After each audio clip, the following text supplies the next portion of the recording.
வணக்கம் நண்பர்களே. நாம இன்னைக்கு 2000 வருஷ பழமையான ஒரு ரகசியத்தை பத்தி தெரிஞ்சுக்க போறோம்.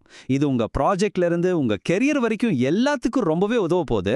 வாங்க, திருக்குறளோட இந்த மேனேஜ்மெண்ட் ரகசியத்தை விரிவா பார்க்கலாம். ஒரு பெரிய ப்ராஜெக்ட் கையில இருக்கு, ஆனா எங்க ஆரம்பிக்கிறதுனே தெரியல. இல்ல படிப்பு முடிய போகுது, அடுத்து என்ன பண்றதுன்னு ஒரே குழப்பமா இருக்கு. இந்த மாதிரி ஒரு நிலைமையில நீங்க இருந்திருக்கீங்களா?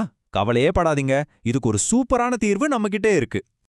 ஆனா ஒரு நிமிஷம், இது ஏதோ ஸ்கூல் தமிழ் கிளாஸ் மாதிரி போர் அடிக்கும்னு மட்டும் நினைச்சிடாதீங்க. திருக்குறளை ஒரு சூப்பர் பவர்ஃபுல் மேனேஜ்மெண்ட் கைடா எப்படி யூஸ் பண்றதுன்னு தான் நாம பார்க்க போறோம். ரெடியா? வாங்க ஆரம்பிக்கலாம். சரி, எந்த ஒரு விஷயமா இருந்தாலும் அதுல ஜெயிக்கணும்னா முதல் படி என்ன? ஒரு தெளிவான கோல் செட் பண்றது தான். ரொம்ப சிம்பிள் இல்லையா? வாங்க, இதுக்கு திருவள்ளுவர் என்ன டிப்ஸ் தராருன்னு பாப்போம். இந்த குறளை பாருங்க, பார்க்கறதுக்கு ரொம்ப சிம்பிளா இருக்கலாம், ஆனா இதுக்குள்ள ஒரு பெரிய மேனேஜ்மெண்ட் தியரியே இருக்கு. அதாவது, எந்த ஒரு வேலையையும் கண்மூடித்தனமா ஆரம்பிக்காம அதை முழுசா அனலைஸ் பண்ணிட்டு ஆரம்பிக்கணும்னு சொல்லுது. ரொம்ப சிம்பிளா சொல்லணும்னா, ஒரு வேலையை ஆரம்பிக்கிறதுக்கு முன்னாடி 4 கேள்வி கேட்கணும். 1, இந்த வேலை எவ்வளோ கஷ்டமானது? 2, நம்ம பலம் என்ன? நம்மகிட்ட என்ன திறமை இருக்கு? 3, என்னென்ன தடைகள் வரலாம்? 4, நமக்கு யார் உதவி செய்வாங்க? இந்த 4க்கும் உங்ககிட்ட பதில் இருந்தா பாதி வெற்றி அங்கேயே நிச்சயம். சும்மா யோசிச்சு பாருங்களேன். இந்த 4 ஸ்டெப்ஸையும் உங்க அடுத்த செமஸ்டர் ப்ராஜெக்ட்டுக்கு அப்படியே அப்ளை பண்ணலாம். ப்ராஜெக்ட்டுக்கு என்னென்ன தேவை, அதுல உங்களுக்கு என்ன திறமை இருக்கு, என்னென்ன சிக்கல் வர வாய்ப்பு இருக்கு, உங்க ஃப்ரெண்ட்ஸ் கிட்டயோ ப்ரொஃபசர் கிட்டயோ என்ன ஹெல்ப் கேட்கலாம், இப்படி யோசிச்சு ஆரம்பிச்சா வெற்றி உங்க கையில தான். சரி, இப்போ கோல் செட் பண்ணியாச்சு. அடுத்து என்ன? ஒரு சூப்பரான கோலுக்கு அதை விட சூப்பரான ஒரு பிளான் வேணும் இல்லையா? திட்டமிடல் பத்தி குறள் என்ன சொல்லுதுன்னு பார்க்கலாம் வாங்க. இந்த குறள் முடிவெடுக்கிறதுக்கு ஒரு செம்ம டெக்னிக் சொல்லி கொடுக்குது. அதாவது, ஒரு விஷயத்தை செய்யறதுக்கு முன்னாடி அதனால என்ன லாபம் கிடைக்கும்னு மட்டும் யோசிக்காம என்ன நஷ்டம் வரலாம்னு யோசிக்கணும்னு சொல்லுது. இதைத்தான் இப்ப இருக்கிற கார்ப்பரேட் உலகத்துல காஸ்ட் பெனிஃபிட் அனாலிசிஸ்னு ஃபேன்சியா சொல்றாங்க. உதாரணமா, ஒரு இன்டர்ன்ஷிப் எடுக்கிறீங்கன்னா அதனால படிப்பு கொஞ்சம் பாதிக்கப்படலாம், ஆனா நல்ல அனுபவம் கிடைக்கும். இந்த ரெண்டையும் யோசிச்சு எது நமக்கு பெஸ்ட்னு ஒரு முடிவுக்கு வரணும். இப்போ பிளானிங்கோட இன்னொரு முக்கியமான பக்கத்தை பார்க்கலாம். பிளான் பண்றதுன்னா வெறும் நல்லதை மட்டும் யோசிக்கிறது இல்ல, வர்ற பிரச்சனைகளை எப்படி சமாளிக்கிறதுன்னு யோசிக்கணும். அதுக்கு தான் இந்த குறள். அதனால தாங்க எப்பயுமே ஒரு பிளான் பி வச்சுக்கணும்னு சொல்லுவாங்க. ஒரு ப்ராஜெக்ட்ல ஏதாவது தப்பா போனா என்ன பண்றதுன்னு முன்னாடியே யோசிச்சு வச்சுக்கணும். கடைசி நிமிஷத்துல பரீட்சைக்கு படிக்காம முன்னாடியே கொஞ்சம் டைம் ஒதுக்குறது கூட ஒரு சூப்பரான ரிஸ்க் மேனேஜ்மெண்ட் தான்.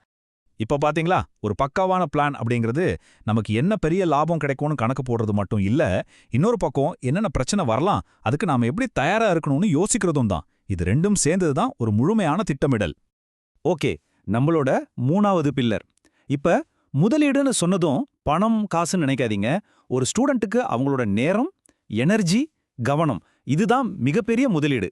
இத எங்க எப்படி சரியா முதலீடு செய்யறதுன்னு தான் இப்ப பார்க்க போறோம். இந்த குறள் ஒரு கோல்டன் ரூல் சொல்லுதுங்க. சிம்பிள். சரியான வேலைக்கு சரியான ஆள், இல்லனா உங்க திறமைக்கேத்த சரியான வேலை. உங்க திறமை எங்க இருக்கோ அங்க உங்க நேரத்தையும் சக்தியும் முதலீடு செய்யுங்க. இதுக்கு என்ன அர்த்தம்னா, புத்திசாலித்தனமா செலக்ட் பண்றது. சும்மா ஏதோ கிடைக்குதுன்னு ஒரு கோர்ஸ்ல சேராம உங்க எதிர்கால லட்சியத்துக்கு எந்த கோர்ஸ் சரியா இருக்குமோ அதை தேடி பிடிச்சு படிக்கிறது. உங்க திறமைக்கு சம்பந்தமே இல்லாத ஒரு ப்ராஜெக்ட்ல நேரத்தை வீணாக்காம இருக்கிறது. உங்க காலேஜ் லைஃப்ல இந்த 3 கேள்வியை மட்டும் அடிக்கடி கேட்டுக்கோங்க. உங்களுக்கு எது நல்லா வருது? இப்போ செய்யற விஷயம் உங்க எதிர்காலத்துக்கு உதவுமா? இதை யோசிச்சு உங்க முழு கவனத்தையும் அதுல போடுங்க. வெற்றி தானா உங்க பின்னாடி வரும். சரி, நாம இதுவரைக்கும் தனித்தனியா பார்த்த இந்த 3 பில்லரையும் இப்போ ஒன்னா சேர்க்க போறோம். இதுதான் உங்க வெற்றிக்கான ஒரு முழுமையான கருவிப்பெட்டி, ஒரு பவர்ஃபுல் ஃப்ரேம்வொர்க். நம்ம ஃப்ரேம்வொர்க்கோட அஸ்திவாரமே இதுதான். ஸ்டெப் 1, ஒரு தெளிவான இலக்கு.